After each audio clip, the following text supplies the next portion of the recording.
What's up, Moto Buddies? Mike here from Taco Moto Co. What is the Taco Touch? It's the best service in the industry. Virtually 24/7 tech support via email or text, and it's like having a dirt bike doctor on call every day of the year, helping you fix your bike or recommend parts or setups for you. If you've ever received an order from us, you'll know that the Taco Touch extends to our fulfillment, and our orders come with the coolest stickers that you've ever had, buying parts from anybody before, and a handful of root beer barrel candies. All of our Taco Moto Co. branded components come with a no questions asked lifetime warranty, and we'll even extend out the warranty of other manufacturers, OEM, and aftermarket parts where we can, sometimes for life. We test and tune endlessly and exhaustively and obsessively. We're trying to destroy everything that we can before you get your hands on it to look for weaknesses and to improve it, or to make recommendations to the manufacturer. And if it's something that doesn't meet grade, then we don't offer it on the store. Everything that we carry is something that we have personally used, tested, and ridden, and raced, and knows meets the high Taco Touch demanding standard. Go out and get some adventure. On this week of Tech Talk Taco Tuesday, we talk about jerky throttles and how to fix them, from riding possibilities at classic timekeeping enduros, and how to battle with a mousse, how to get it on the rim and in the tire. And Jimmy and Logan will plow through the questions for you. So this show is worth a listen. Live from Pahrump, the Valley of the Dirt People, right, Logan? Yeah, How dirty are you today? not very. Not because you're not riding your dirt bike. No. Did you see that one question I had in there? Yes. Yeah, are you worried about that? Yeah. This is Tech Talk Taco Tuesday, where we talk about motorcycle and motorcycle-related parts. My name is Jimmy Lewis. I'm the team principal of Dirt Bike Test, which is the authority on motorcycle product testing. I actually challenged my own authority today because Honda released a whole bunch of information on the 2021 CRF 450R, CRF 450RX, and CRF 450 Works Edition. And we had our story all ready to go, and some European publications blew the embargo. So, like, we got an email about 45 minutes before our embargo. It's like, okay, you can drop your info. And so I had to switch some stuff because I had it all programmed to automatically go up there. And this is the life that we live. We got about 24 hours to digest the information and produce our content. We saw it yesterday. This is how the media works now. Usually you would get like a month or two embargoed information when you worked at a print publication, so you could get it in print when they wanted the information to be released. Now they're going to release it today, so they give it to you yesterday and say, here's your stuff, do your homework, which means I was kind of planning to go riding or something like that, and that meant I couldn't go. Actually, I wasn't going to go riding. It's too stinking hot out here. Yeah. So I was doing that, and then as it evolved, I saw on my Facebook feed, because I was kind of putting our story up on Facebook and sending it out on Twitter and doing all that stuff, the social media managing of it. One from Dirt Rider popped up. That's the magazine I used to run for about 8 years of my life, back when I was Logan's age. So I said, I wonder what Dirt Rider said. And after being bombarded with some banner ads that I had to click out of the way, I got to their thing. And they basically put a picture of each bike in about 3 or 4 words. It said, this is the new this, and this is the new that. And I'm like, are you kidding me? Is that where they've gone? And so then I scrolled down to the next story, and it was a picture of Ivan Tedesco's factory KTM 450. I think that's what it was. I don't remember. It was some factory bike from about 7 to 10 years ago, or I don't. It was like, what has happened over there? So I actually challenged. I said, if this story doesn't give you any information, check this one out. And then I posted a link to Dirt Bike Test's story straight up there, because I'll go head to head with them. I don't care. So we'll see how that works out. I'm probably going to be banned from, as an ex-editor of Dirt Rider magazine, I'm probably going to be banned from making comments on their site. But I'm sure the small Indian, the company that they have over there that they now have managing their social media will figure me out. So how's things going, Logan? Good. Who's our main sponsor tonight? KTM. KTM. And do you have something to say about KTM? Yes. Okay, good. I want to see if you can do this by heart right boy. now. Yeah. Go ahead. Powered by a distinct ready-to-race mentality, KTM is leading in You're good. The world's leading high world- performance street and off-road yes. sport. Keep going. You can go. Motorcycle manufacturer. And I'm going to let you look at it for 2 seconds, and you got to read the rest. Just give it a quick read through there. This is memorizing. It's part of school. See, since you're not in school right now, I'm tasking myself with making sure that you're going to learn something, at least anytime you're around me. And we're going to work on memorization today. Okay, where are their headquarters? Marietta, California. And that's North American headquarters, right? Yes. And over the years, what has KTM built? A distinct ready-to-race mentality Uh-huh. and A reputation. with every product it makes and every move it makes. Pretty close. Okay. That was better than the regular read, wasn't it? Hey, George, how do we do there? Okay. Hey, Mason, tell your mom thanks, by the way. Tonight's tequila, everybody wants to know. We don't have any tacos because the bar is closed. So, yeah, bar's closed in Nevada again. So that means that you don't get the dollar tacos. You have to pay full price for tacos. I didn't realize this. The last few times I bought tacos, they were, instead of being $1 a piece, they're like $4 a piece. So Tech Talk Taco Tuesday on the budget that we have here had to, wind it back a little bit. So you need those bars to open up because that makes the food cheap because people spend money in the bars and then they can offer cheap food. And then Taco Tech Tuesday is in a better state. Tim Marshall or Maria Marshall, I can't tell which one, is there from Washington State. I'm wondering, where is our Alaska representative? Where is, I'm trying to remember the name. Can't remember the name now. It's Matt's uncle. When Matt's here, he rides the bike's over. He's always riding the 950 or the 650. It's somebody will remind me. George, help. Okay, what's the next question, Logo? What should we? We got to say thanks to Climb, right? You're not wearing a Climb t-shirt tonight. I'm wearing a Climb hat.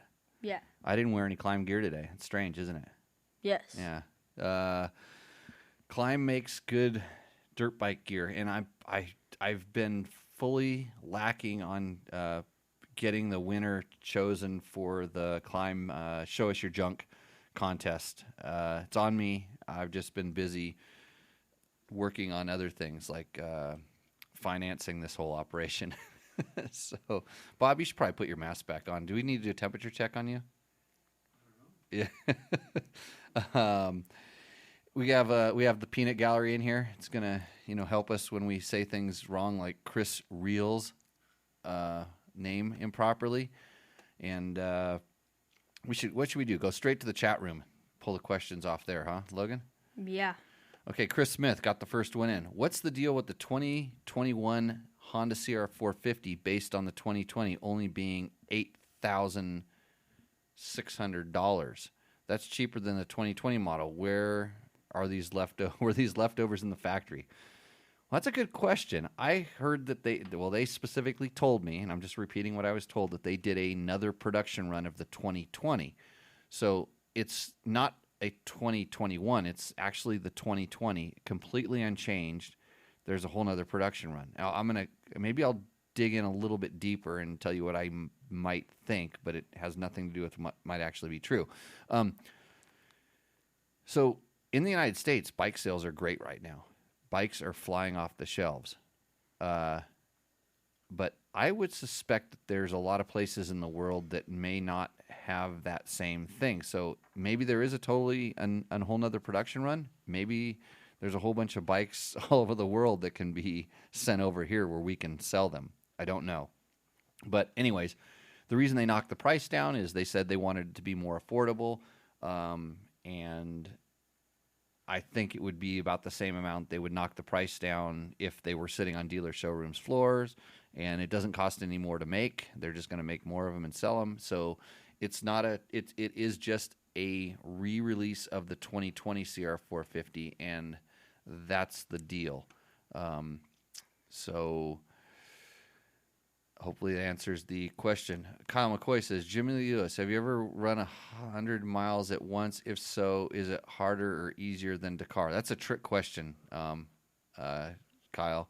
We're not going to turn this into ultra running show because I hardly even run anymore. The only reason I run anymore is for beer. And I got one sitting right next to me, so I don't have to run very far for that. Right, Logan? Nope. Okay, you ready to hit that KTM read again without looking? Oh boy. Nope, no, you don't have to. Dallas Theobald says, racing the Vegas to Reno for the first time. I race NHHA and other local series on a 350 XCF. Would Jimmy race the Vegas to Reno on a 350 or a Honda CR450X? CR450X, 100%. Reason being is I would race a BMW 1200 in that. And in fact, I have. So I raced a BMW HP2. Was that 1100? I can't remember anymore. HP2 is 1200, 1100. Memory doesn't serve me well right now, but that you want the fastest bike you can, probably geared as tall as you can gear it, because there won't be any place in that course other than leaving the pits when you'll be in first gear. So if you can go about 45 miles an hour in first gear idling, and that would be ideal. So bigger bike. Although the good thing about the KTM 350 is it does have a 6-speed, and I knew some guys, vets actually, and I know Dallas. He's not Logan's age or anything, that raced a KTM 350 in Baja because they felt they went faster on it because it was really rough and bumpy. But Vegas to Reno for the first bikes is butter smooth. They have graded the entire course. They graded after the event, and it's very, very fast. So more power to you on that one. Got any other ones, Logan? You see any other ones? No. Nice job with the captions. Logan, you're typing in the captions for people? No.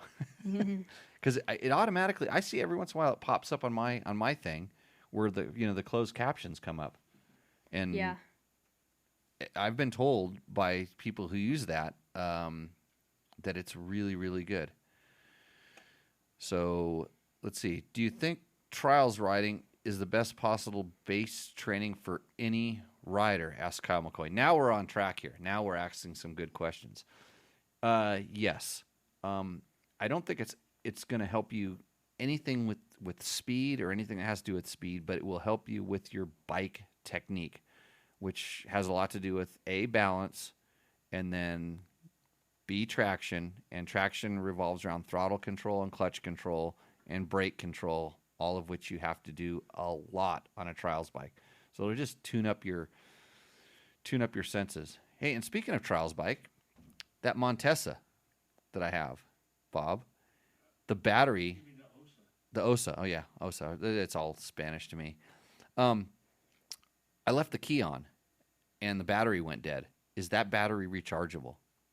It's just a 2-cell Li battery, so I don't know. Don't know. Yeah, because I got to figure out how to get some power back in that thing. I was having hard startings. I needed to do something. If you want to know about that Osa, now that I remember what it is, there's a test on Dirt Bike Test. It was one of the very first fuel injected 2-strokes, and because Bob is a sucker, I mentioned something about it, and he went and bought one.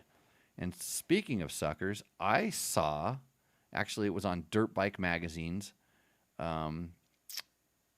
website. They've taken an old Husky 430 Auto engine and stuffed it into a modern, it was a 3-speed one. Late model. So they stuffed it into a modern day Husky chassis, and I sent that to Bob too, and he's probably $9,000 less rich. Did you order one? Did you try to buy one? Not yet. Not. I don't know where you can get parts for the auto. You just spend more money. Somebody will make them for you. 3D printing, Bob. It's the future. They're printing pistons these days. So whatever you need for that, like Porsche's printing vintage parts for Porsches because they can do them one by one. And so I'm sure they can print whatever Husky auto transmission part that you need. And Kel Postel helped me out there. The HP2 was a 1200. So I was correct in my first guess. You know what HP2 is, Logan? They used to run Baja. Did you do the reading that I sent you? I sent you some reading. The homework. Homework, yes. Yeah. So you know all about the 2021 Hondas. Yes. Okay. So you could actually tell us all about them. Mostly. Mostly. Okay, so correct me when I start making mistakes. And the only reason you know about the HP2 and Baja is you're reading the comments. Yes. Cheater. Okay, let's get to the questions on the sheet here. I'll let you read those. I'd also like to thank Rottweiler Performance. They make awesome KTM aftermarket parts. They hosted us for a Tech Talk Taco Tuesday a few weeks ago. We had a great time down there. Their products are definitely better than the audio quality of the show from that location. So if you want really trick things for KTM adventure bikes, they make them, and you might want to check out Rottweiler Performance on the internets, and then your wallet may be as light as Bob's. First question. Eric, what is your opinion on fatty 90-121 front tires? I ride a variety of terrain, desert, mountain, single track, and the fatty tire seems to work good in the sand, but I feel like I give up some in the ruts and corners. I want to try the Kenda Gauntlet 90-90-21 front tire. Do you have any experience on this tire? Thank you for a great show. Thanks, Eric. Pronounce his last name. Her Majested? Hergemanstad. Okay, Eric, phonetically spell that out in the chat room or something like that, or someone else can. Oh, I didn't share this with George, so George is flying blind tonight. I'm going to send it to you right now, George. I have no experience with the Kenda Gauntlet. That's an extreme enduro tire, and I probably should have, but didn't. So I can't compare it to that one. I run Kenda Parker DT almost exclusively, and I always say it's because of the braking performance, and that's the case. And I have run the larger front tire. Specifically, the one that I thought was the best was the I'll think of it, Golden. Golden Tire made a front tire and makes an oversized front tire, and it's really good. It does get better than average traction, and in sand it floats a little bit, which for some people is really good, and other people it's not. It just depends on how you're riding. But it also can be a little bit grabby on ruts and some different stuff. I don't like when it adds a weight feel, and I do remember that the Golden didn't add that much weight feel for the extra bonus traction you got, and so I thought it was a pretty good tire, and I have a few friends that are running those all the time. They love them. So take that for what it's worth. I'm like I always have to tell you, Kenda does support and help my off-road riding schools, and but I would run Kenda Parker DTs if I were paying with my own money, because they are really good tires for what I do, especially out here in the West. So, you think I answered his question, Logan? Yeah. Should he give me a thumbs up? Yes. Okay. But yeah, But if let's see, I ride a variety train and I give up some in the ruts and the corners. I'm just trying to overanalyze this question now. So ruts is where the fat tires can tend to suffer because a lot of times they'll try to climb out of the ruts. So if you're having a problem not being able to climb out of the ruts, maybe a fat tire would help. Where if you just having a problem with the ruts, then I'm going to blame the rider more than the tire, first of all, and then second, I know that they're not that popular in the tight technical single track communities. It's more for the desert off-road rider, just in my experience. So, yeah, Eric, good luck with that. What does Craig want to know? Craig Alberts. Do we need to wear face masks for Taco Tuesday? Or will the amount of alcohol consumed be enough to keep us and others safe? Well, you're not consuming alcohol, so No. you're definitely unsafe from that thing. Bob walked in with a face mask, and I've seen him touching his face a bunch, so he's doomed. I told him to wear a respirator because I don't want him bringing anything in here. I meant everyone except our families, as they will still have to put up with us jabbering about Jimmy's life versus ours all night. You're jealous of me? You should come in here and edit video for me, Craig, because that's not any fun. And I'm trying to get my my Yamaha Tenere 700 video with my beautiful wife, Heather, as my co-tester on that. And I almost got it done, but it's tough. And guess what's the next guy's name? Chris Real. Real. Okay, that's right. What does he want to know? Jimmy, please check the new bike spec sheet and confirm or compare the maximum rated RPM. Did the bike adjust the power delivery range from years past? So I'm checking my phone right now because I did send some text messages out, and I got imagine this, no response. So I think the media guys are busy answering probably more dumb questions than that. So I could not. I think that over in Europe, and I didn't do a ton of research on this, but I think over in Europe they got a better press kit, or they had some more information because those guys were talking about shifts in power at certain RPMs and stuff. My inclination is that they didn't raise the rev limit on that bike, but I don't know for sure. But I think they did try to play around with the power delivery. When they start talking about rideability, it's funny because Honda has always built very, very rideable engines on the 450s to the point where they were called slow.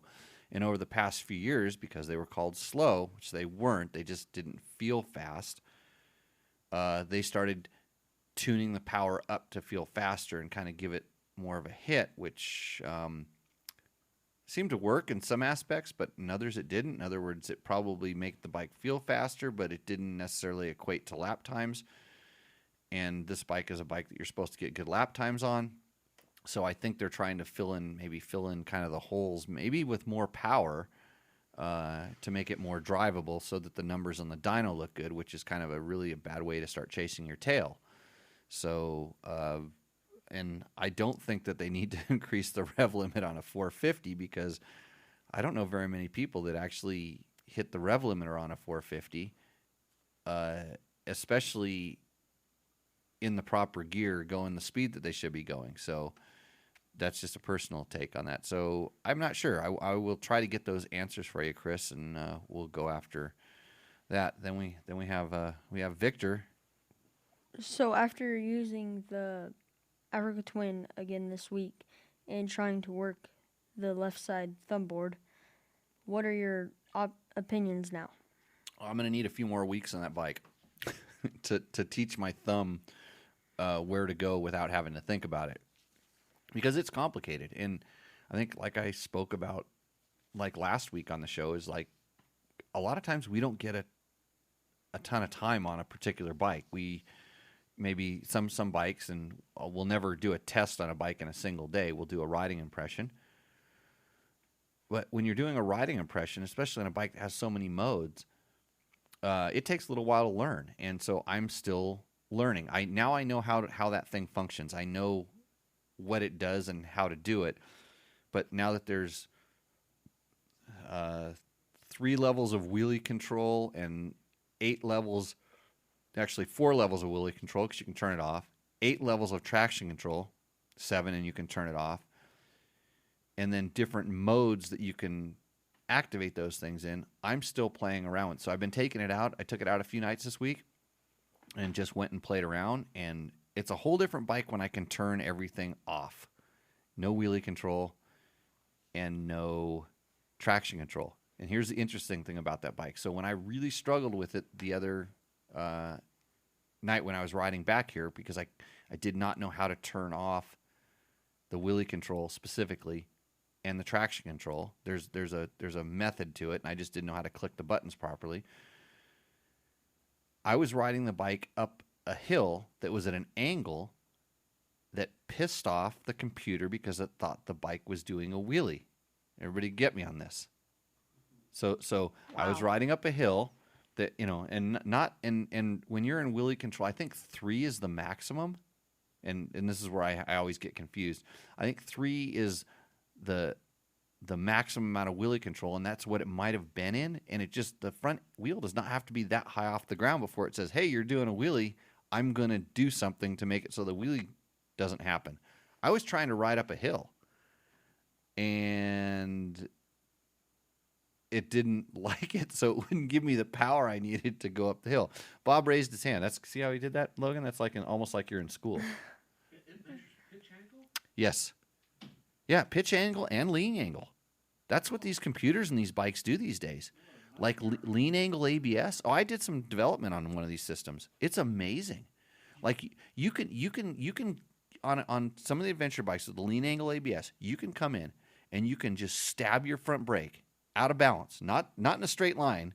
Like you can lean the bike over and stab the front brake, and it will only activate it enough to slow the bike down. It won't let it slide out. It knows it's starting to slide out. That's how good this stuff is. And in fact, that's why, especially on some of the bikes that have off-road ABS, and the Honda has this, where you can never turn off the front ABS, you can turn off the rear. But since it has lean angle sensing, and I haven't got to that level on this bike where I'm willing to kind of throw it into a turn and stab the front brake to see how good it really is. On another brand, when I did testing, that's what we were doing. You were literally going around a turn on a gravel road, and you would stab the front brake.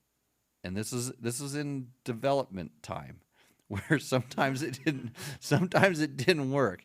It's the stupidest thing ever, but that's what you had to do. They had to, and the problem was, and they had to use bad riders, by the way, to do this, but they also had to use good riders because they wanted to see.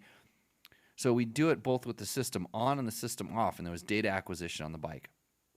And they wanted to see what a good rider did to correct it with it off, so they could make the system do that when it was on. You kind of catch me on that?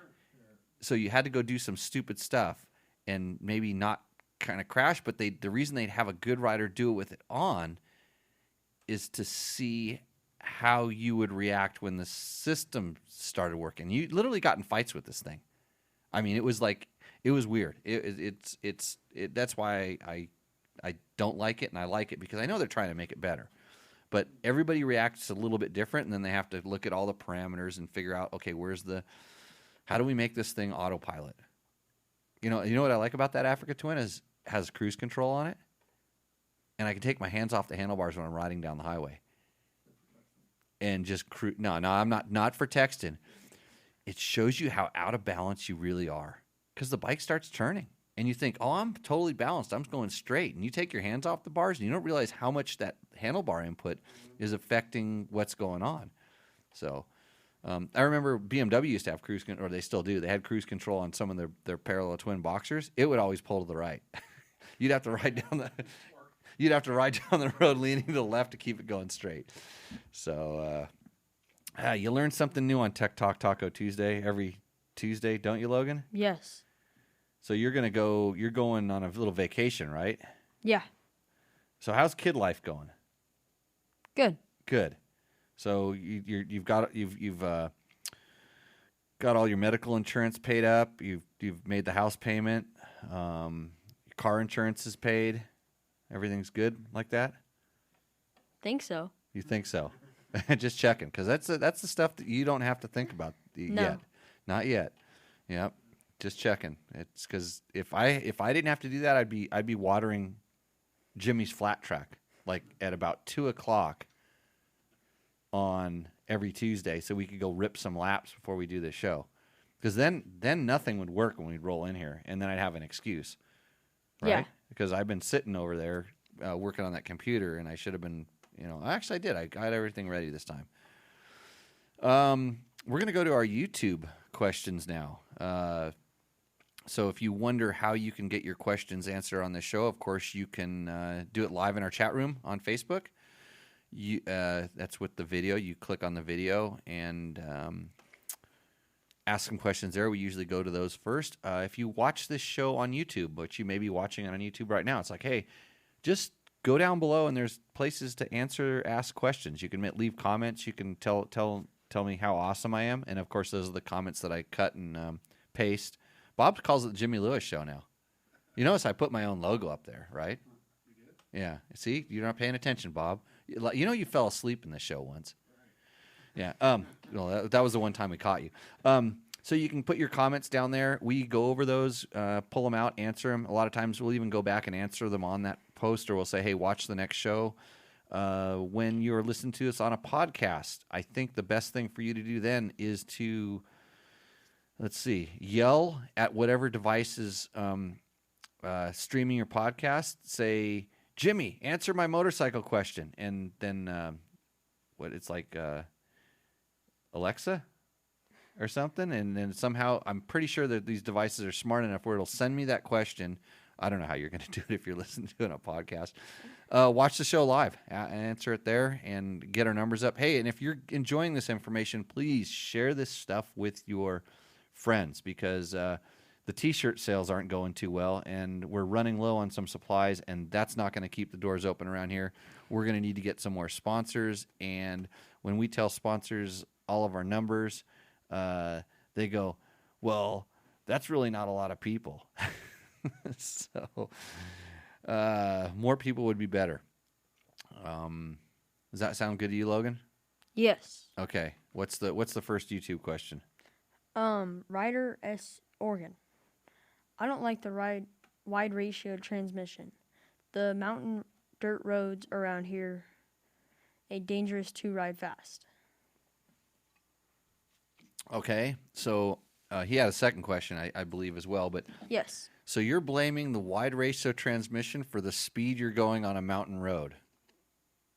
I think that's backwards. I think your wrist term. If you're using your transmission to limit the speed that you're going on a mountain road, there's a reason why they put throttle stops in bikes, isn't there? Somebody told me today I should start a store. I'm going to start selling stuff that everybody else doesn't sell. I'm going to start selling throttle stops for bikes because, sounds like somebody needs them.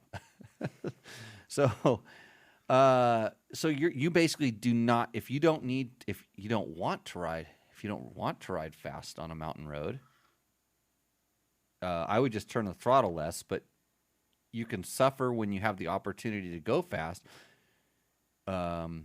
No, wait, everybody should have a close ratio transmission because you shouldn't go fast when I'm out in the desert, when I'm going on a downhill valley, I want sixth gear. I want that thing to be taped.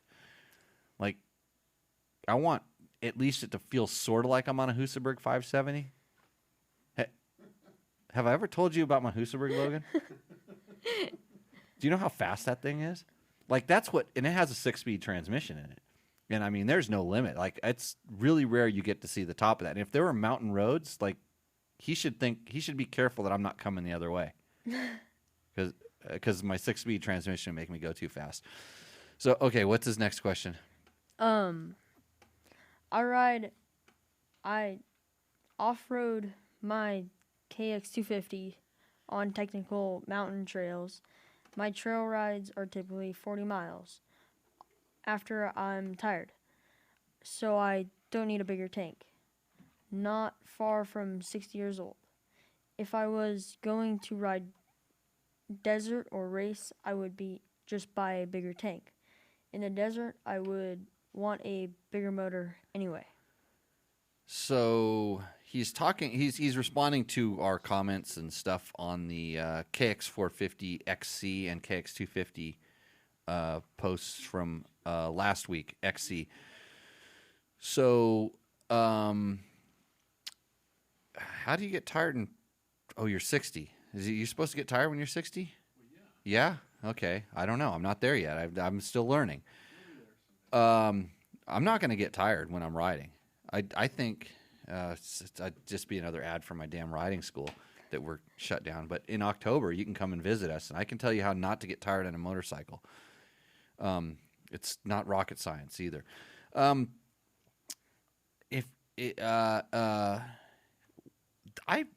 There's a reason why they sell the bikes with the smaller tanks a lot of times, and I always complain about fuel range because I have a problem. I ride too much. I ride places where there's no gas tanks. I don't come back to my truck.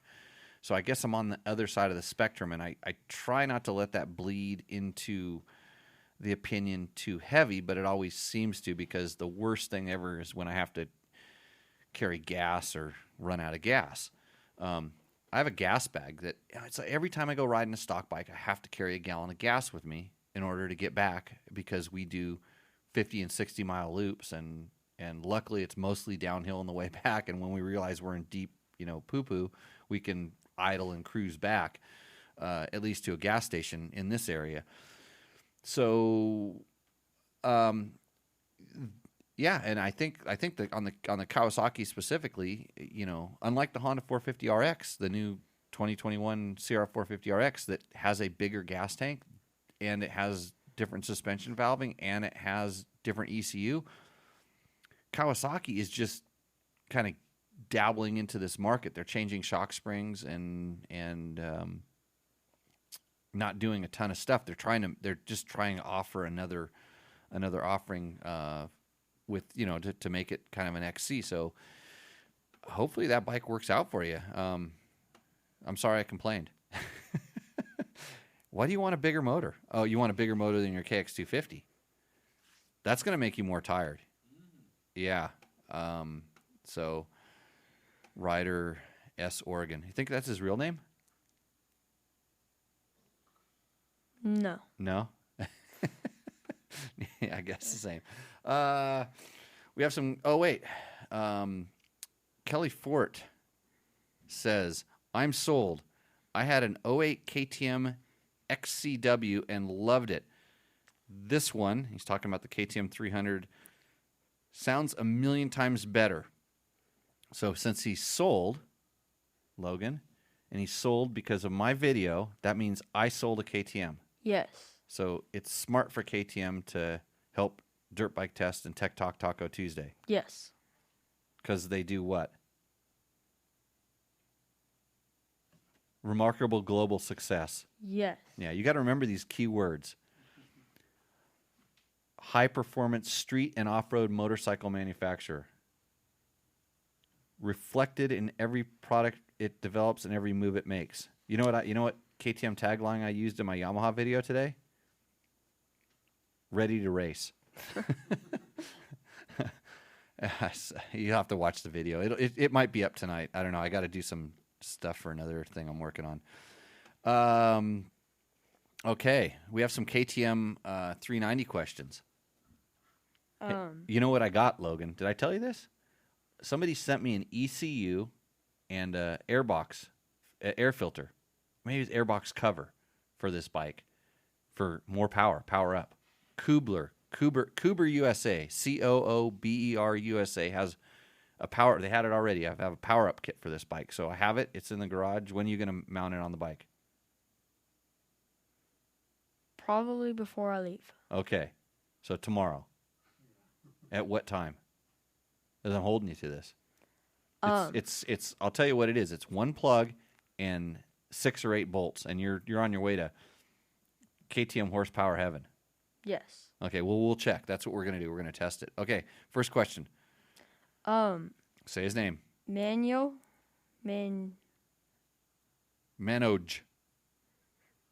Best motorbike review seen so far on YouTube.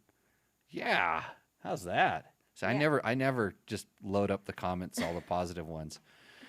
Manoj K is probably from India because I've been told now that I'm a very respected motorcycle journalist in India.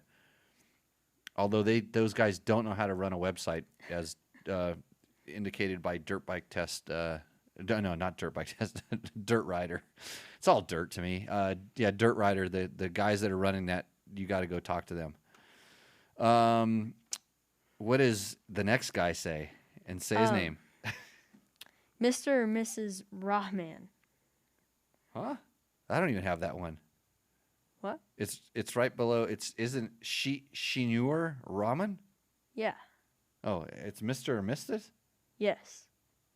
Let me see your sheet. No, it's that. Mr. Oh, you don't know if that's a man or a woman's name. No. What's the first name? Say it.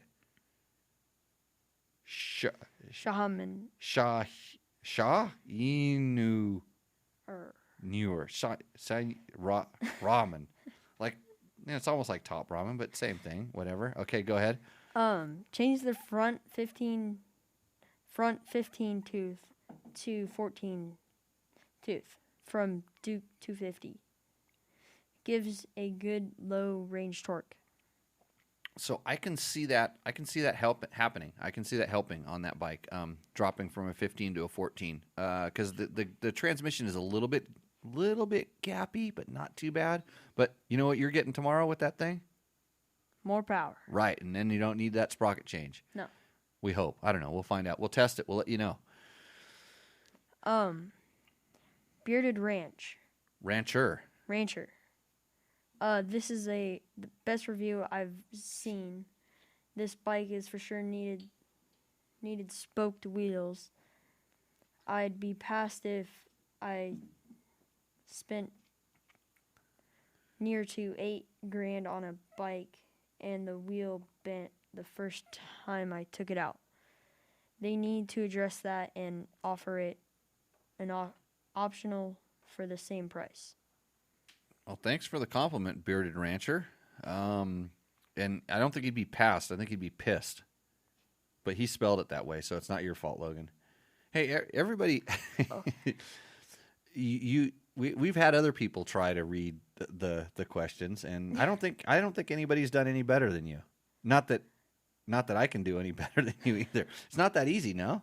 No. Okay, so if you want your question read on Tech Talk Taco Tuesday, Logan requests that you spell it properly, punctuate it properly so you can make the sentences connect, and then give us the phonetic spelling of your name. People don't ride dirt bikes. Oh, they don't ride dirt bikes? Those kind of people? Those people that What kind of those people are dirt bike riders, Bob? can't spell. Right, they can't read. Man, and I'm going to try to write to these people. So, 8,000 on a bike and the wheel bent the first time I took it out. Well, it didn't bend the first time I took it out. It took me like 3 times to take it out, and I'm pretty sure I hit something harder than I should have. So, but we were testing it. We were pushing it. But it doesn't take much to smack a rock on a road and bend a wheel. And I know that KTM Hard Parts is working on wheel sets, and I've had our bike at W Wheels, and they are looking at it, but the hub is a little bit hard to come by. The hub on, for a spoked wheel at this time. So there's a market out there for it, but wheels aren't cheap either. So yeah. So Kuber USA is our sponsoring our KTM 390 Tech Talk tonight. We'll tell you how that thing works out, and now since you probably watch this on Facebook and you're going to start getting Kuber ads or something. Okay, next question, Logan. JD Jetting. Guns, cars, bikes, cigars. Okay, you can't have 3 of those 4 things, No. Which one do you want? Don't say cigars. No. Bikes. Bikes, got it. Yeah. There was another guy who worked here who didn't like bikes, and now he likes cars. Yeah. Yeah, okay. Okay, we'll see how that went. Go ahead. Will this eliminate the jerky off on throttle transmission on the new KTM SXF bike? This riding through pits in second gear. Hey, he's pretty much reading it the way it was written. he's correcting on the fly. I mean, like probably 70% of what sounds like a slip up is him correcting it on the fly and getting it mostly right. Okay. I thought Logan was an English major at Pro JC. Are you? You major in English? No. We got to get that contact for somebody to come in and start editing this stuff. So he says it's like riding through the pits in second gear. It just bucks back and forth as you try to maintain a smooth throttle on off. Okay, so let's just do a breakdown on this sentence here. Like riding through pits in second gear, it just bucks back and forth as you try to maintain smooth throttle on and off. How do you maintain smooth throttle on and off? Yeah. Do you try to go on and off to maintain a smooth throttle, or as you're holding the throttle, is it bucking back and forth? I think it's the second thing. You're trying to hold steady throttle. So number one, never ever, quite possibly in the future, never judge a high-performance race bike while you're riding it through the pits because the throttle performance is not going to be good for doing that. It's meant to lunge and surge. That throttle response is meant to loft the front wheel and to huck the bike off of jumps, which doesn't equate to riding across the parking lot because it's essentially trying to do the same thing in the parking lot almost even at steady throttle, if that makes sense. The bikes are tuned such that wherever you are in the throttle, it wants you to yank the throttle and go. It's getting ready to go. And so if you even move the throttle 1 or 2%, it senses go, and it does that. And more than likely, even riding through the pits, you're moving the throttle 1 or 2 or 3 or 5 or 7%. And every time you do it, it's going. And then you go up and you turn it back, and then you lunge forward, and then you turn it again, and so if you actually just taped your throttle, the views expressed by the host in this show are only his views, and I'd not recommend any place. If you actually taped the throttle at a steady throttle position and took your hands off the handlebars, provided you have enough balance to maintain that, the bike would not lunge or jerk or huggy buck. It's you changing the throttle positions is kind of what you're feeling. Will the JD jetting tuner eliminate it? Back to your original question. Guns, cars, bikes, cigars. You can actually take a lot of that out. And the easy way is to add fuel because richer fuel tends to give the bike the sensation of more traction. And it kind of slows down the throttle response a little bit. So if you add fuel, especially in the low range, so that would be the green zone, and then also in the throttle pump range, which I think is, I've been using a couple different tuners of different brands that do different stuff, but I believe it's blue-green. I think it's the 4th button. If you add fuel there, it will richen it up, and it will kind of slow the throttle response down a little bit. Now, if you have the ability to adjust ignition timing, that would be a lot more effective. And if you retarded the ignition, and I'm not saying that as a it's not a special needs ignition. It's just I want you to retard the ignition.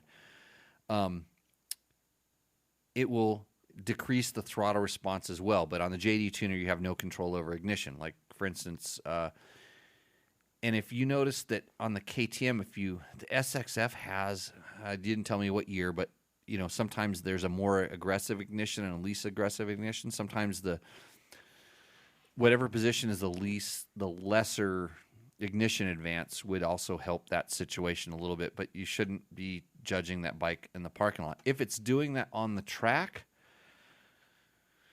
the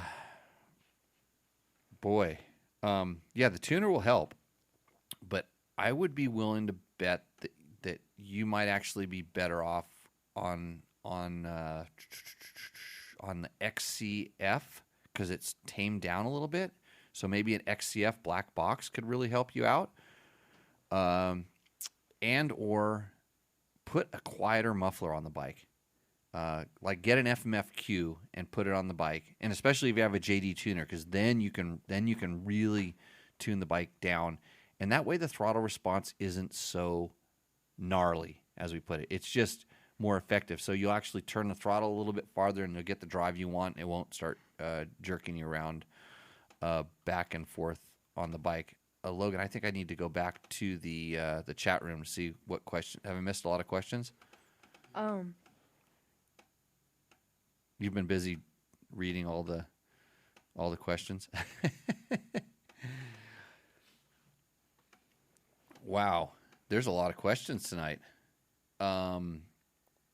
Christian says, Jimmy, recommendations on dual sport desert boots. Which are better, i.e. cooler for hot feet? I need new boots. Currently run Alpine Stars Tech 6s. I was hoping to reduce the itchy lower legs for days after riding. Also a recommendation on good socks to help with sweat management. Well, for socks, I'm going to say I've run the Climb socks quite a bit, which are good. And there's another company called Moto skivvies. And we have a test up on those on Dirt Bike Test. And I believe they'll even ship them to you for free if you click on the link down there. Moto Skivvies has a compression sock that vents. And there was another sock called Tech Socks, and I believe they went out of business, but they were really good as well. So the socks do play a big role in this. As far as boots go, like with helmets, boots are very susceptible to the size of your foot and fit and everything. But probably the most vented boots I've worn have been the Alpine Stars Tech 8s, and they actually make a vented one, I believe. I think they actually sell it. I know it used to be kind of something that they only gave to factory riders, but it was the most vented boot that you could get your hands on, and it actually worked. And I knew because I was racing a BMW that had cylinders right in front of my feet, and I had the issue of my feet getting warm as you kind of suggested, but I don't know if I would necessarily go with a, like a dual sport type of boot. A lot of the dual sport boots are Gore-Tex, and your feet, I think your feet sweat a little bit more than Gore-Tex will evacuate, especially out through a thick boot, so I wouldn't go down that road. I believe that you can also, here's another trick that I've done. I've actually drilled holes in the soles of my boot before.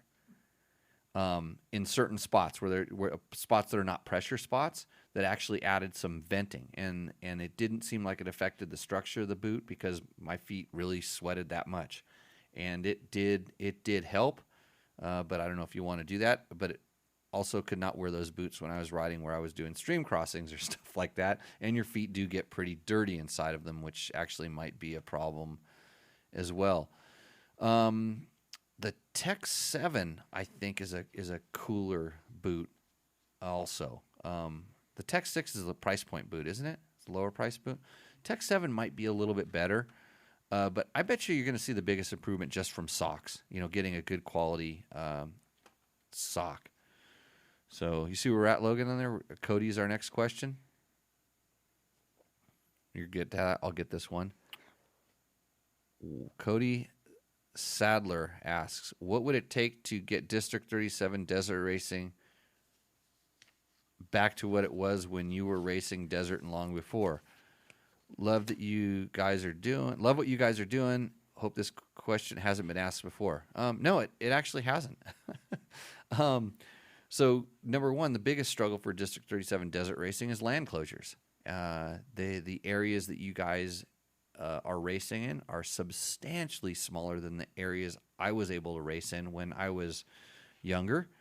Believe it or not, in the last year or two, it has gotten better. There's actually some new areas that have been opened up, but you have to really search for them to learn about where they are. And then because of that, a lot of people started getting, club membership dropped. People got lazy with making courses.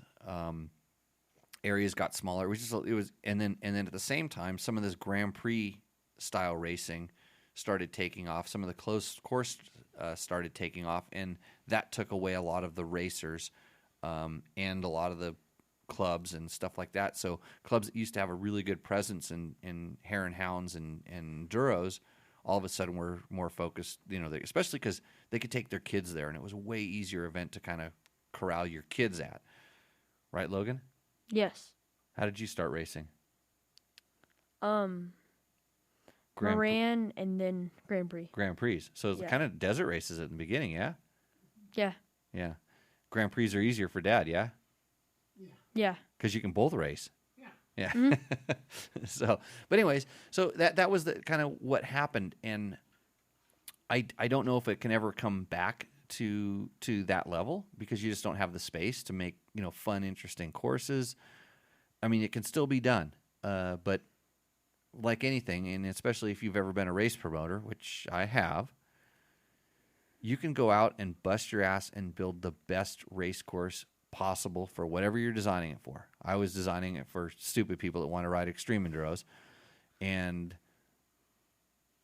the only people that really wanted to come up and talk to me were the ones that were telling me how I did it wrong, how I didn't know what I was doing, and it was a very, very thankless job. So you imagine all these, and I was getting paid to do this, by the way. Not much.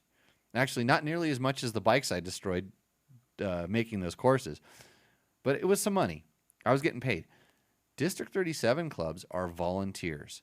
And when you start calculating, you think that all this entry money, oh yeah, they're raking it in. Most clubs would go broke on their own race. I mean, they literally would deplete their club funds because when you start paying for the insurance and the associated costs with it, whatever they were reimbursing, if anything, to the club members, the cost of permits, if they got fined on the permit, there's all kinds of stuff that goes on. Just makes it really, really difficult. So the next time you go and complain at a race, I'm talking to you racers that are out there, and this is what I used to tell guys that come up to me. They'd come up and they'd tell me how I could have done it better, and I said, that's a really good idea. So when you put on your race, you should implement that plan. That was my number one response to those people. But generally, I was talking to the racer's mom, and she had no idea. She was just kind of really bent that her son missed a checkpoint, or her son didn't get preferential treatment that she thought that everybody else got except for her son, or whatever.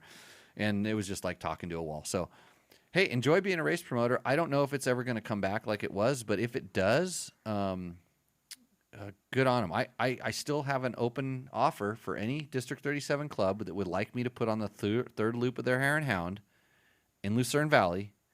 I will put on the third loop for you. I will do all the work myself. I'll mark it, I'll arrow it and ribbon it. I'll do it all by myself. Probably won't be that long. Or if it is, it's going to just go to someplace, and then I got a section for you. It's all virgin. Not even King of the Motos has seen it yet. So, okay. I answered Victor's question. You see Todd Kelly's question there? Are we on the same page here? Because it's Facebook treats us differently. You've probably got minor restrictions. Dad's probably put some restrictions in there. So if somebody puts a bad word in there, you don't get to see it. Hey Jimmy, I'm rebuilding the motor of my 2016 Christini 450 after it kept getting stuck in between gears. I know how you feel about more power. Just twist the throttle more. But the motor on the clone 450 is a little lacking to loft the wheel, which you suggest just keeping it stock and for reliability, or what's your take on possibly a higher comp piston or maybe the 450R head? Any bad experiences with hot rod cranks? So he's talking about a Christini 450, which is a clone of the 2000 and I'm going to get my years wrong, but it's around that. It's the pre-2000 and boy, I can't even remember the years now. It's the CRF 09 was when they 08. I think they started 06, 05. No, 05. No, now I'm thinking it's 05. 05 to like 19, 20, 18, 17, whenever the new X came out, 19. So it's 18. So it's 05 to 18, I think. Ray Conway, where are you at? where's my media guy that used to answer all these questions? So it's a clone of that motor. If I had a stock Christini, I don't think I would start modifying it for power right away, because I'm pretty sure that you're just going to start finding weak links. And, so if you put a high compression piston, you might find that the stock crate can't handle that. If you fix all that, you might find that the clutch might not be up to it. You might find that the transmission might not be up to it. So if you're looking for more power, what I would honestly do is I would start searching around for actual Honda 450 motor, because I'm pretty sure that would drop in there. And maybe you can find one that's blown up, has some issues with it, and then you could actually replace the parts on that to do it.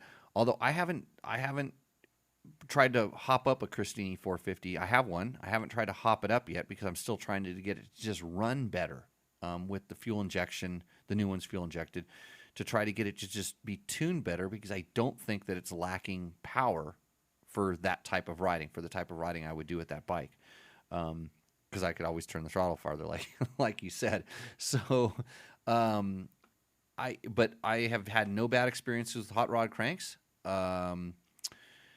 I don't know if I would do anything with like high compression pistons and stuff, because then you're chasing. And yours is a 2016, so it's carbureted. And I don't know what carburetor you have on there, but I think replacing the carburetor would, if you already have a different exhaust. So carburetor and exhaust would be your first steps to power in that motor without going inside the motor and doing other stuff. But if I were rebuilding it, I would rebuild it with, good quality parts. And since they're all Honda-based parts, you're probably going to be in good shape, even if you're using aftermarket. So, hey, let me know how that goes, by the way. I'm really interested in how that works out for you. So Eric Featherston says CD boots are the best out there. Wear a smart wool stock, cool in the heat, warm in the cold. I think Eric has told me CD boots are the best ones out there before, and he says he doesn't get them for free and he doesn't work for him. I wear CD boots most of the time. Do you know who Kel Postel is? You don't? No. He's the guy that comes over here like 2 or 3 times a year with a flat tire. He really is. He rides with his dad. His dad's Pete Postel, and they go on rides. And Pete always has to bring him here because they're out of tubes and they've had like 6 flat tires when they're riding, between their place out in the desert and our place out in the desert. So, Kel, what does Kel want to know? Do you think enduro timekeeping will ever return to popularity on the West Coast? Would you like to see more traditional timekeepers and rally racing in Nevada and California? Ask the Logan if he knows what riding a possible means. Well, Logan, what is riding a possible?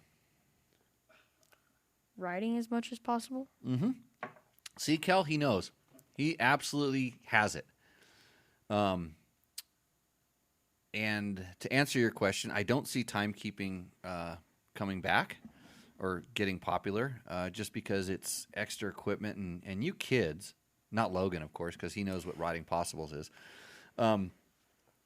You don't want to do the work. You don't want to put the work in to do these these enduros. It's complicated. You have to learn all these rules. I wish rally would kind of grow in popular. I think you kind of substitute competition timekeeping enduros with rallies, but you would have to do the rallies in open areas, which is difficult because with land use we really can't do true rally competitions, but you could do them. I think it would be kind of fun to try it. Actually, a club like Training Wheels, which puts on these really fun family enduros, that are still timekeeping, by the way, a lot of them I should go do one for them. I don't have time. So Logan, you want to know what riding a possible really means? Yes. So it's an enduros. Back when I used to race enduros, we used to. How far back do we want to go? So this thing called a roll chart. It was this little thing about 2 inches by 4 inches by 2 inches square, and it used to have a minute and a mileage on it. Okay. And depending on what speed you were going, anytime even mileage fell on an even minute, that would be a possible check. So you had to ride at a certain speed. So, for instance, at 24 miles an hour, every minute you would go 0.4 of a mile. Does that make sense so far? Yes. So for every 4 minutes, you would go a mile. I got that one right? I'm going really pulling. The two brain cells are literally at fever pitch, rubbing in the back of my head right now, trying to. So when you go to 12 miles an hour, all of a sudden, there's a possible every. Oh boy, this is where it gets tricky because 36 was a possible every 3 minutes. So, anyways, you would have to remember all this stuff, but there's all these. So they would tell you, and a lot of enduros were just straight 24 miles an hour. You had to keep 24 miles an hour, and all of a sudden they make the train so technical that you couldn't keep 24 miles an hour. Yeah. I hated 24 because there was a possible every single minute. I liked it when it was a weird speed that you would have a possible every 6 minutes. And so what you would do is you would sneak up on that possible check, and if it wasn't there, you'd be riding what we call hot because you got penalized for going too fast. Oh. Yeah, it was way worse to go too fast than it was to go slow. If you went fast, you lost 2 minutes for your first minute, and then for every minute above that, you lost 5 minutes of time. Wow. And if you lost 1 minute, you lost 1 minute. So it was way worse to go too fast. So the ideal of riding possibles is when you ride up to the checkpoint and it's not there, you have 6 minutes before there's going to be a check. So you haul ass, but you can only go to the mileage where the next possible check could be. And then you have to slow down. You couldn't actually ride up there because you can't stop if they see you stop. So you'd haul ass up to it, and then you'd wait for your minute to catch up. Your time would catch up to you, and then you would say, "Okay, is there a check there?" And there's not. And then you would go to the next possible check. That's what riding possible is. Hidden checks. Oh. Yeah, the checks were hidden. Yeah. So now you're interested in riding enduros, huh? A little. A little. So and then as I got older, they had these things called pacers. And so you could actually program your pacer to show you what mileage you should be at whatever time. But when you had a pacer, you still had to ride possibles. You had to know where the possibles were because the pacer would tell you where you should be. So you'd race in front, and then your pacer would catch back up to you, and you go through the possible. But then they had these other things that were actual computers that showed if you were ahead or behind. And so you could... the idea was, and the computer would also show you where it would do the math for you, show you where next possible was. So you could race up just before that possible and then stop and wait for your pacer to catch back up to you. Yeah. And then you would go again. So the crazy old days, huh? So that made racing a little bit more interesting. Troy Hicks likes the fat front tire, but I only have one eye and no depth perception. Boy, Troy, that's a selling point for fat tires. I don't know what else is.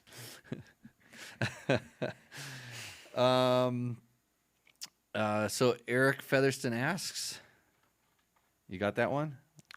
Jimmy, what do you think the future of rally racing is in the Western United States is? Is Mason still on the chat room? We were going to check up on Mason.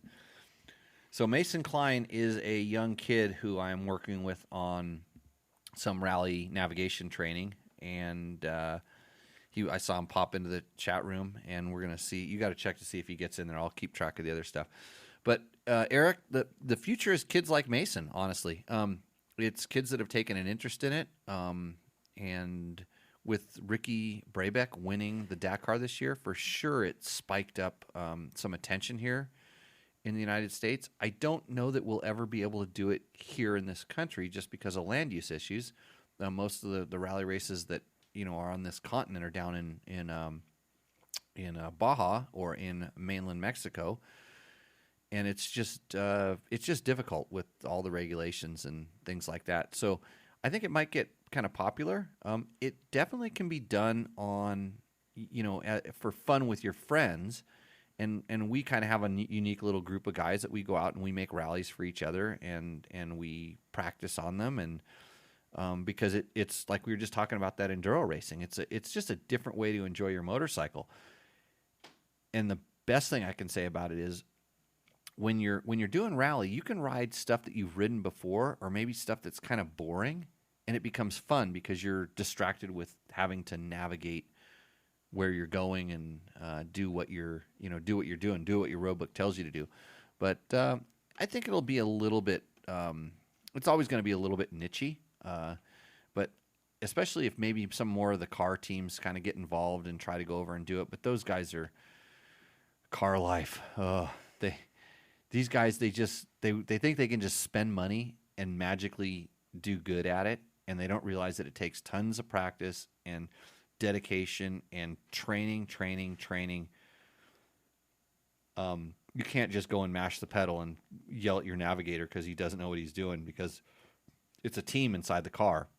And until it gets popular in the four-wheeled thing, I don't think it's really going to grow all that much just in general popularity, which, it's kind of a self-feeding thing. You need sponsors and all different kinds of stuff. So if it's funny because I've told any of the car teams that have contacted me about rally training how much work Ricky and Andrew Short guys have done to get to the level that they're at. Training that I did when I was doing it, training that Chris Blaze did, that Jonah Street did, that to learn how to navigate. And that's, we were already fast motorcycle racers, but to do that and learn how to navigate is a whole new ball game. And just because you're a fast driver doesn't mean you don't need to know how to navigate. You have to know how to navigate, and your co-driver needs to know how to navigate, because I guarantee you that Nasser Al-Attiyah and Stefan Peter Hansel are A, just as good of a driver as you, B, they can navigate better than you, and C, their navigator is way better than your navigator. So how are you going to beat them? Oh, just throw money at it. Okay. Mason is here. Mason's still there. Ask him if he learned. Mason, did you learn anything? Did what I just say make sense, by the way, to Mason? He'll know.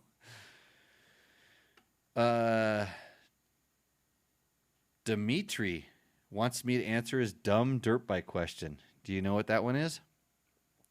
Dimitri, you got to say his last name. You got to find it first, right? As a Ello? As a Ello, yeah, that's Azazolo. I think that's what it is. What's his question?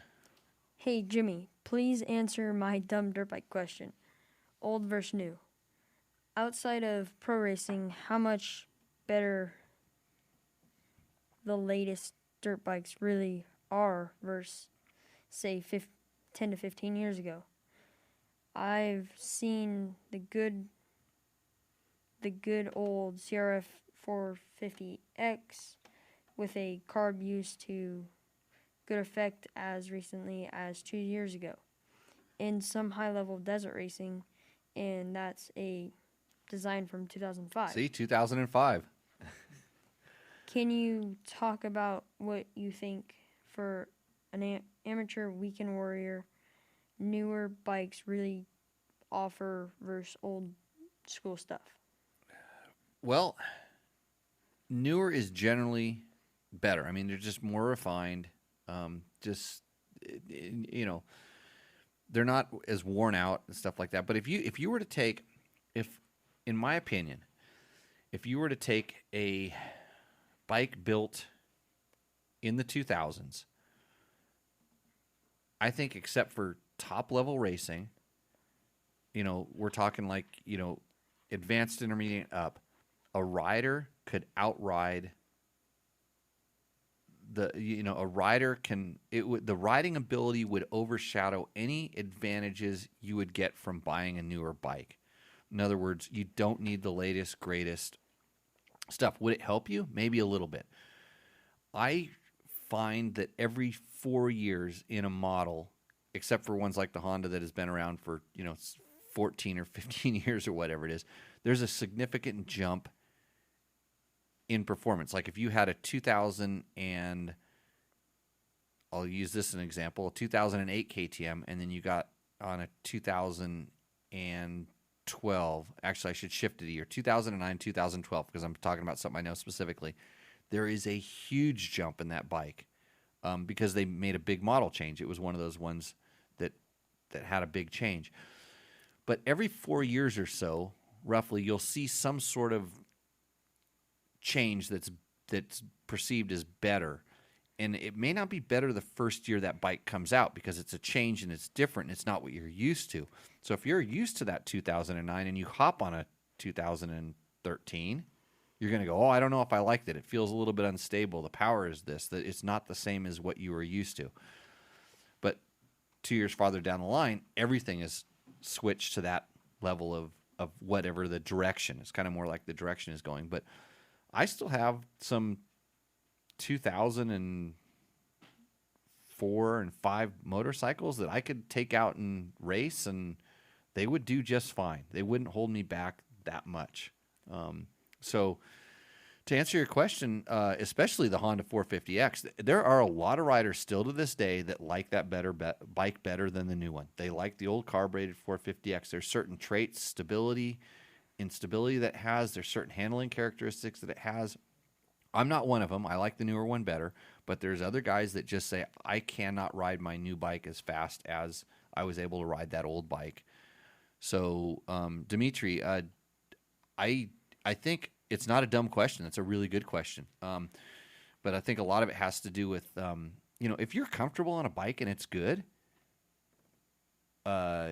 it doesn't matter what year it is. If you're comfortable and it's good, you're good. And if you don't know any better, probably don't ride something new because you might like it. Or if you spend some time on something new, you get used to it. And then all of a sudden you realize how bad the old stuff was. And what I find when I ride the old bikes, brakes. Number one, the brakes have gotten way, way better. We've never really had a lack of power, but we've had a lack of brakes. And then when we talk about power, it's not more power, it's drivability. Kind of what Honda was talking about with their CR450 today. Drivability. They really do work on it. It really does make a difference. And then you're going to notice handling characteristics. Now, the suspension definitely improves, but that's most people screw their suspension up just by clicking it or not clicking it or never getting it serviced.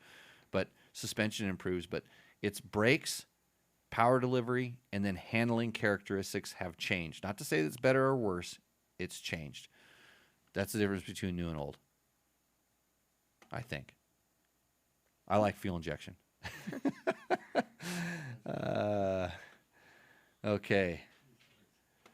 Paul Van Hoyt has a 2050 Husky FE 350S. What does he want to know? Do the changes on the new model warrant an upgrade? Intermediate skill and advanced years 63. So, are you advanced skill and intermediate in your years, or what? So you, like I said, 3 or 4 years, and you'll notice a difference. So we're at 2015. We're talking about 2019, 2020. You will notice a difference. The new 350 will feel lighter, and it will definitely feel like it has. Oh boy, this is a hard one because the old 350 has flywheel torque, and the new 350 has crank twisting torque. If you know what I mean, Bob, you know what I mean? You know how your bike feels like it doesn't have a flywheel in it? Your 350. That's really tractable. It doesn't feel like it has a flywheel in it. Oh, okay, but it's still tractable. But it still has torque. Yeah. It doesn't have that chug, chug, chug. It just goes, Does that make sense? How's that sound? Did that sound do it? I mean, this is a podcast, right? Pretty much. Yeah. So instead of going tuk, tuk, tuk, it goes, okay. that's the difference you're going to feel. Plus, the bike feels a lot lighter, and then all the little refinements just make you think. At 63 years old, you got to have, all that money you saved up, and you just go buy another one, right? Just like Bob here. The problem is he's going to go buy that old Husky 430 automatic stuffed into the new Husky chassis, and he's going to chop apart 2 perfectly good bikes to make it somehow and spend a lot of money, and he's not going to buy a 2021 bike, and I'm not going to be able to buy his 2020 on the cheap. Don't I owe you for the last one I bought? Yeah, we got to work on that. So, okay. Victor says the Husaberg what? Husqvarna Spartman 390 wheels may fit the KTM 390 adventure bike. Victor's going to do that. George is going to answer that comment. Now we're getting into the chitter chatter. What's the next good question, Logan? Because this tequila is really, really good. Thanks, Mason's mom, Lisa. I saw her. Lisa popped into the chat room. There were some questions. I know where they are. They're on the sheet. Go ahead. Jeffrey Wathel. Jimmy, thanks for a great show. Seriously, considering the Honda 3 CRF 450L or RL as of 21. Okay, so you got to stop right there. So you did your homework, right?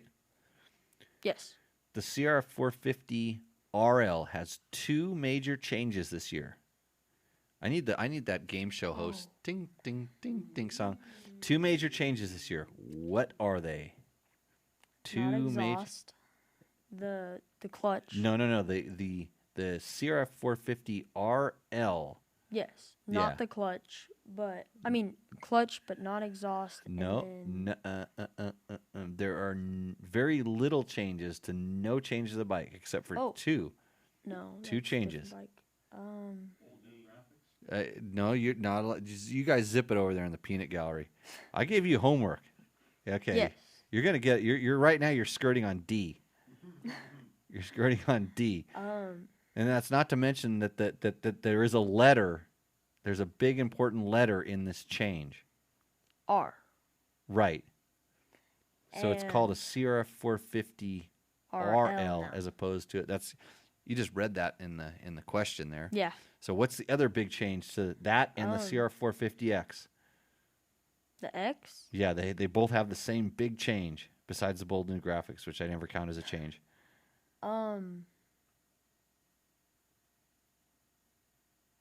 Bzzz. It starts with an H. Oh, the starts with an H. Hudson clutch. See the kids? They're all into the flash. He's sitting there. All he stared at was that CRF 450 RWE, the Works Edition, which does have a Hinson clutch. Yes. You didn't drool down to what the old men were looking at.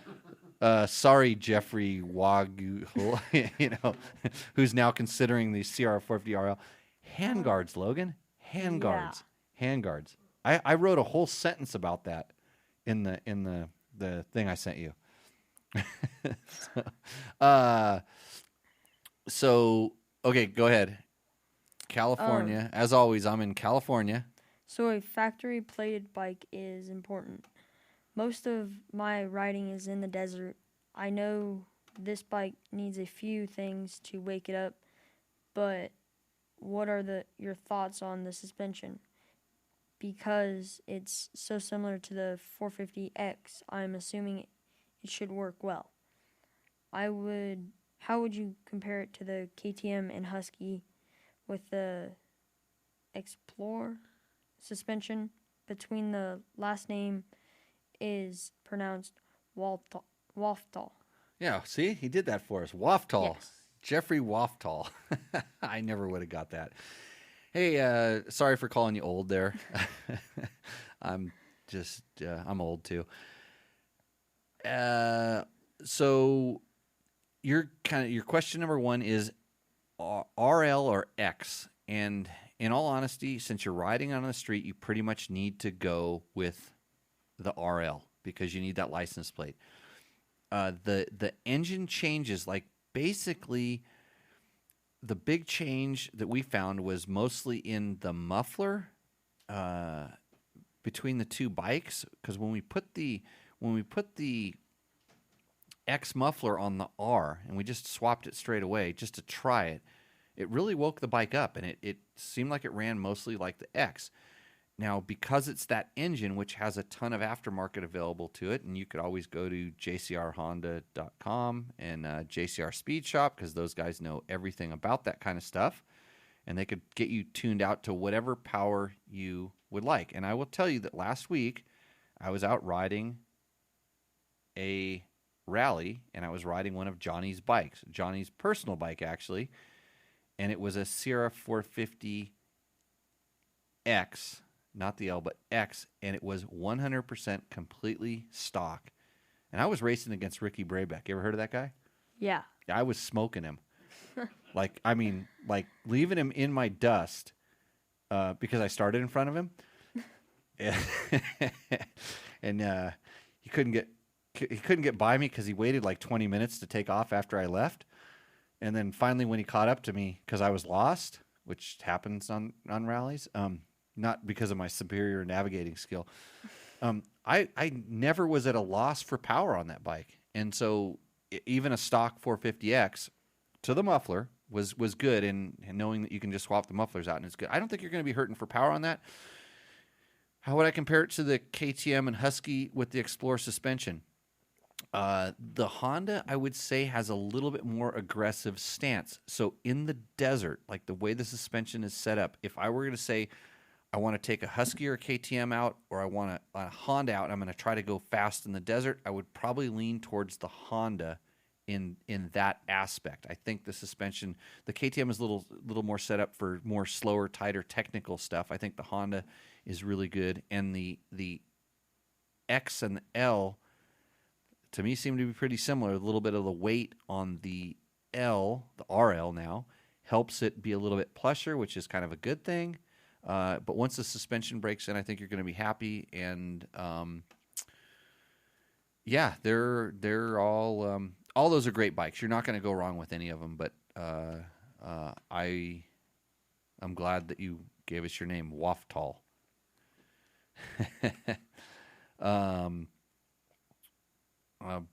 Victor is going to be a bad parent now? Is that what he's claiming? Oh. I don't see many young riders anymore. Eric Kudla, you did a great job at some point by organizing the youth series, Eric says. Or Victor says. Yeah, those were awesome. I enjoyed watching those. So what are we, what's our next question? Kristen Reniger? Dang, I was about to order medium size 42 and they're out of stock. Which boots, Christian? I missed that. Let's see. And Eric Featherston, he says he pays out of pocket for his CD boots, so he's good with it. And Robert is greetings from the I can't say that word because there's a kid sitting next to me. The FAHQMC San Diego chapter. Hey, I saw the new logo for the Hawaiian chapter. I want to know who's in charge of those because I want to go riding with them so I can get one of those things. Mason's got his whole family on this call. Yeah. Yeah. Larry's there. Lisa's there. Let's see. I want to turn every enduro race into a rally. Thanks, Jimmy, for being able to help people like me race awesome races around the world. And that's the thing. If you're thinking about rally, you are going to have to go around the world to race. So Robert wants a PBR and a lawn chair for this episode. Where would you be enjoying this episode where you're not sitting? Are you walking around with your phone, or how does that work? And Troy Hicks. Okay, Logan, plug your ears for a second. Throwing money around only works in strip clubs.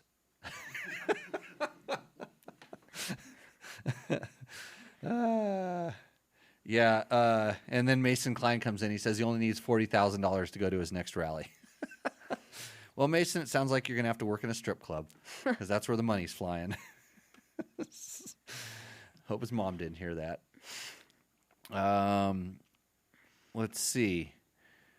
People are looking to practice for rallies. They're chitter-chattering. Janie's there. And what's our next good question?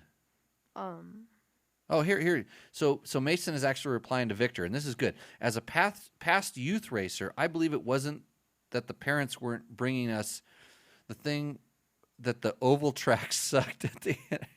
Wait a minute. The oval track sucked, and the NAHA racing tracks were great, but at a certain point, if we wanted to do a circle, we would prefer a moto track.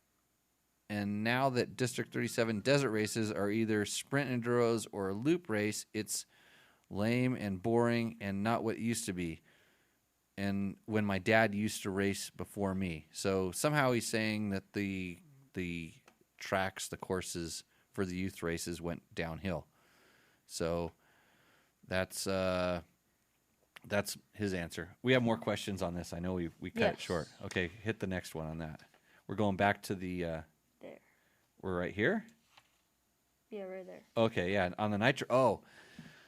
So if you're wondering what we're talking about, since you're sitting at your computer without your lawn chair and you don't have a Peebs, there's a couple on our YouTube channel. There's a couple of videos of me changing nitro mousses. Yes. Unscripted, in my grubby clothes, on my knees, on the floor, and here's the comments we got on those videos. Love it. I can do this now. Nitro Mousse on order. Thanks. By Rodney Stewart. So I sold a nitro mousse. Yes. So by me changing that tire, I sold a nitro mousse. Amazing. Okay. Chalk that one up to sponsorship potential. Next. Kathy Doyle. You're a stud. I want to be just like you when I grow up. Wait, did you edit that sentence, Logan? Yes. See, he doesn't even have to plug his ears because plug your ears. Keith Dowdle basically says I'm a effing stud. Yeah, he wants. Well, Keith Dowdle, you're probably older than me because I know who you are, and you when are you gonna grow up? So you're writing bad words that I make kids read on my show. They're not that young though. He's heard his dad say it a bunch of times. Probably on the way over here. Next. Bogus friends. I've never mounted a mousse. Not sure if the rear would be better than the front. I definitely would need a lot of beer. To mount a mousse? No, you use lube, not beer. I mean, he was watching the video, so I guess that's that's part of the problem. WSL. There were a couple of differences from the front tire video. 1, lubing the rim. 2, gulps of beer. Again, thank you for sharing your years of experience. Also from WSL. So I'm gonna actually make this educational as just opposed to making jokes out of it. So he did point out that on one I actually lubed the rim, so the center of the dish of the rim. So the way that I do the mousse, and you can watch the video to do this. The way I lube the inside of the tire, and then depending on whether I'm using a new mousse or a used mousse, sometimes I will lube the center dish of the rim. And here's my reasoning for this.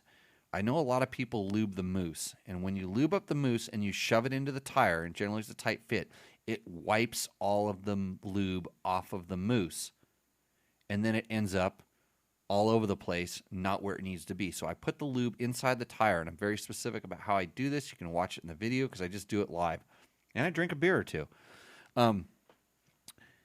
Then since when you put the mostly dry mousse on there, any lube that kind of squirts out or starts leaking around, I'll grab it, and then I'll rub it on the center of the mousse that's now pretty much still dry. Unless it's a used mousse, then the mousse is pretty lubed up. But what I would do is I take some additional lube and I'll run it around the dish of the rim. So where you would tape over the spokes, or you have the rim tape over the spokes, I'll put the lube in there. And you think about how a tire is going to spin. it's going to force the lube out to the outside of the tire. So I don't necessarily want all the lube on the outside, like center of the tire. I want it up on the sidewalls because it's going to get its way forced down over time. But I'll also put a pretty good quantity on a new mousse in the dish of the rim. But I'm kind of particular about how I do it because I don't want, when I put the tire on, I don't want it to push the lube. I want to keep the lube inside the tire. And sometimes I'll even do it, before I drop the mousse down on the bead. There's lots of different ways, but you can see how I do it in the video. So that's why I lubed it. In one, I was using a used mousse, so I did not need to lube the rim per se. And the other one, I was doing a new one, and that's why I did it. That's what the difference was between those two videos. WSL. Now I think I can do this, although for the few times, it would take me a bourbon, 1 scotch, and 1 beer. Thank you for sharing your experience. See, he doesn't even know that. See, you've kept him somewhat sheltered. Yeah. You know George Thorogood? No. No? Maybe. Huh? Yeah. Oh, yeah. It's ancient history. Okay, we're just gonna glide right over the top of that one. Next question, Logan. Ethan. Brutal. But about 1/10 the cost of my truck. Rough take has me subscribing. That's explanatory, super educational. Thanks, dude. Thanks, dude. Ethan, do you understand what he said? What's about 1/10 the cost of my truck? Yes. I think he was commenting on somebody else's video. He didn't know my screen was up. That has nothing to do with, unless, it was super educational. Okay. Paul Roberts. Man, when I do this, my hands are bloody, and I've been hit in the head a few times. I've like the vice grip method. Most people chastise me for the vice grips. They said, "Do you pay for your rims?" And I'm like, "Yeah, I pay for my rims. I just don't look at them." So, yeah, the vice grips are not the most effective method for keeping your rims pretty. Have tire irons hit me in the head? Yes, many times, and I talk about it a lot in the video. And actually, at one point during the video, one does go flying. So, wear safety goggles or something like that. Be careful. Brad Lou. Thanks, Jimmy. Getting the first bead on the rim usually kicks my butt. Good to see how others have solved that tough task. Michael Barnato. So he's talking about, so in reality, a lot of times when you're putting a mousse on, you start mounting it onto the rim, and the mousse will not let the bead of the tire go up into the dish. It kind of holds it off, and then as you're putting the rim on, it pops off the other side of the tire. In other words, it's like the two beads of the tire are so spread out, you can't get one to hook on to. You can't get it to hook on. It just, the little tire literally falls off the other side of the rim. So there's some techniques in there. Sometimes I'll clip a vice grip on the other side, or put a tire on the other side so that it can't beat on. But mostly it's for me, it's about balancing that rim on the tire so that it hooks in there. So, I'll do it so that I'm not actually trying to put the mousse into the center of the rim until the whole bead of the tires, and then I pop everything over sort of at once. You tried changing. No, you didn't. You never put a mousse on. I had you taking them off, right? Yes. How was that? Fun. Was that fun? Like fun, sarcastic fun? Yes. Yes. Okay. Next question. Michael Barnato. First 2 minutes, I learned something. You're badass, and I think you know it all, but we don't. Thanks. Is he right? That he doesn't think? No. Let me read that. First 2 minutes, I learned something. You're a badass, and I think you know it all, but we don't. Thanks. Oh. Yeah. Oh? I thought what he meant was like you were full of yourself, but no. Well, he's right about that. Right? Okay, is it okay, so he has two comments in there. Yes. You're a badass. Am I badass? Yes. Oh, thanks, Logan. And I think I know it all. Why are you thinking about this?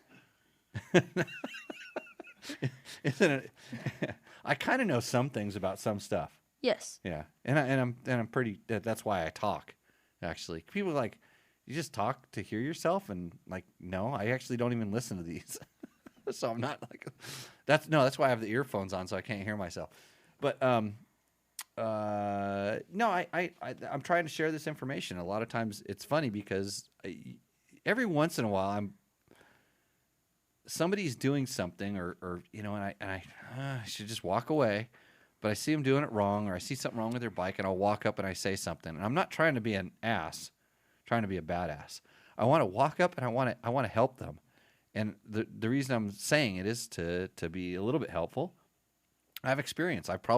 Whatever they're doing wrong, I have probably done before. Yes. So that's the helpful part. So yeah, I'm a know-it-all badass, which is great. I need to get a T-shirt with that. I need to. I'll have a logo made. So next question.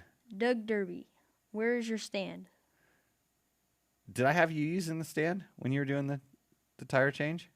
The mousse? The tire changing stand? Yeah, that's what he's Yes. asking about. So I have one, right? Yes. And he's wondering where it is. I was letting Logan use it. I actually did it. I do use the stand when I'm just doing them by myself to make it easier. The reason I did it without the stand is not everybody has a stand. And I wanted to demonstrate and show the technique to do it if you have kind of a basic minimum of tools. A few tire irons, maybe some very inexpensive special tools that I would tell you where you could get them if that company sponsored the show, that clip on and make the bead go down, but you can buy vice grips anywhere. And if you really don't want to scratch up your rim, you can always put some pieces of old inner tube down and clip it on top of those. But I don't buy my rims, evidently. I just get them for free. And then you clip it on. But Logan got to use the stand, and it was a little bit easier. Yes. Yeah, because you can use the stand to lever the bead down and put the clamps on and all that stuff like that. So I do have a stand. Maybe I'll do one with the stand sometimes. I could tell you what stand I use, but if that company that built the stand were sponsoring the show, I would tell you which stand I would use. And there are some stands that work really good at changing mousses if you're going to do that. But another thing I've told a bunch of my friends, if you have a riding group or something like that, you have 5 or 6 guys, here's what you do. You guys will all go in and buy the tire changing stand. Don't say you didn't learn anything at the show if you don't take this advice, because I do this with all special tools, cam chain breakers, case splitters, stuff like that. Go in with your group of riding buddies on tools that you're going to use that are expensive and get it together and buy it as a group. And especially with tires, since you kind of ride together and stuff like that, you all buy new tires and new mousses at the same time. And then you have a tire changing party. And you're going to find that dumb guy that's kind of like me that knows that you guys don't know what you're doing. And they're going to show you how to do it. And they'll change all your tires for you with that new machine that you bought. And then you're going to learn how to do it in case you ever have to do it. But since you all put them out at the same time, you all wear them out at the same time. And you have another party, and you get that same guy again. And then he's ripe on you now. He knows that you're going to do that. And you say, oh, I remember last time you did it in 17 minutes. I bet you can't do it in 14. And he'll show you. And when he doesn't do it, he'll have to do it again and again. You'll get all of your tires changed. So you know why I walked away when I was trying to teach you how to change tires, right? Because I didn't want to show you how to do it anymore. Okay, on that note, I'm going to run back into the forums real quick and see what we got. My comment earlier, Christian says, was about the skivvy socks with out of stock. Would you have sold some socks tonight? I would have sold some socks tonight. You know what? I'll sell you my socks because we're running out of budget here, and we couldn't even afford tacos tonight. So my used skivvy socks are now for sale for the price of tacos for next week's Tech Talk Taco Tuesday. Logan, how do you think that sounds? Great deal. Great deal. And Clint Chew, about 4 ounces or so in the tire while using Murphy's tire soap. Do not use Murphy's tire soap. Keeps the mousse lubed longer. Been doing it for years with 0 issues and long life. Okay, your experience for you works, and he's talking about adding 4 ounces extra of Murphy soap to the mousse lube. This is what I'm gathering from his comment. Well, I don't know. I think it'll mix in. It's not going to join. It's going to mix in. Here's the problem with the soap. Soap doesn't like water, and I don't think it has as high of a temperature point as the lubes, and the lubes are getting better. In fact, Nitro Mousse has a new lube that was shipped out with the new tires. I don't know what they call it. They had a fancy name for it. And since I can't tell you how it works, 4 ounces of water. What? No,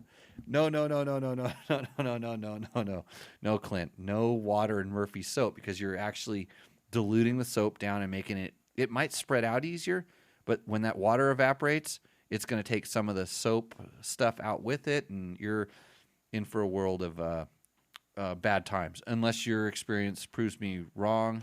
And if it works for you, I'm going to say keep doing it. But I used to use Murphy soap, and I used to melt mousses, and so I stopped doing it.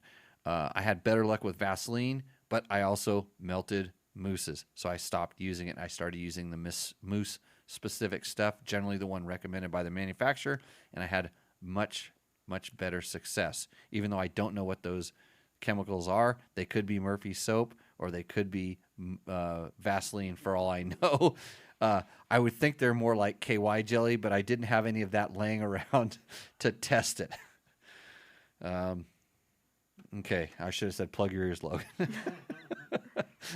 Okay. Is that it, Logan? Should we wrap this show up? Is it past your bedtime again? This show's turning into a 2-hour affair these times. Yes. It's because we're getting way better questions. By the way, thanks everybody for joining in.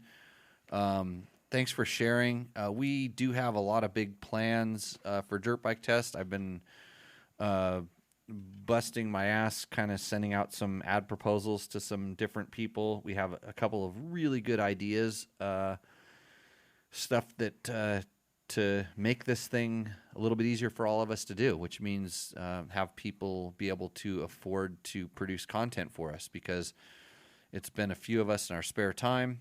Sorry I didn't give you a cold call, George. I was going to give you a call and ask you a couple questions, but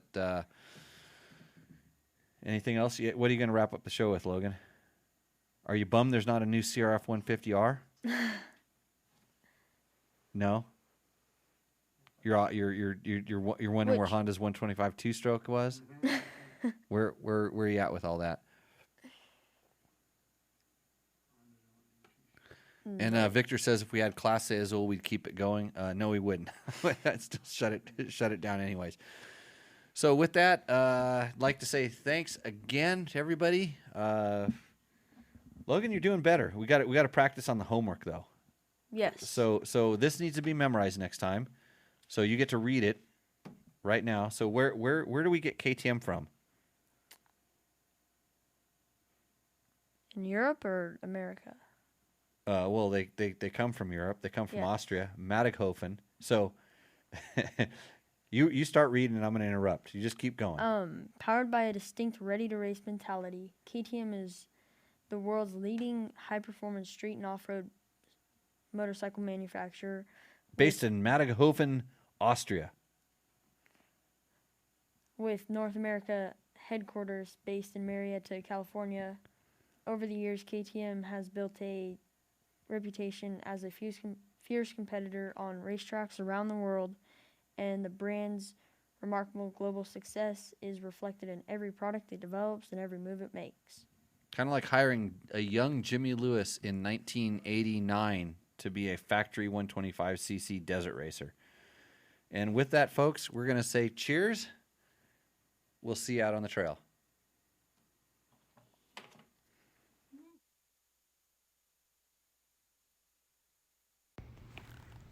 What's up, Moto Buddies? Mike here from Taco Moto Co. Who are we?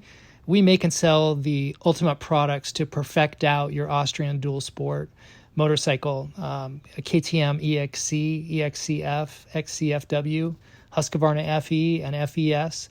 And soon we'll be developing some products and components for the Honda CRF 450L, RL, and X bikes. We build out bikes for our clients and friends, from Sunday Trail Specials all the way up to fully equipped global slayers like what R2W Paul is riding on as he travels around the world on an EXC 500. In late 21, we'll be rolling out a full service suspension shop as well as a motor program, full rebuilds, blueprinting, balancing, getting rid of the motor buzz and the big bore KTM thumpers, top end, valve grindings, the works.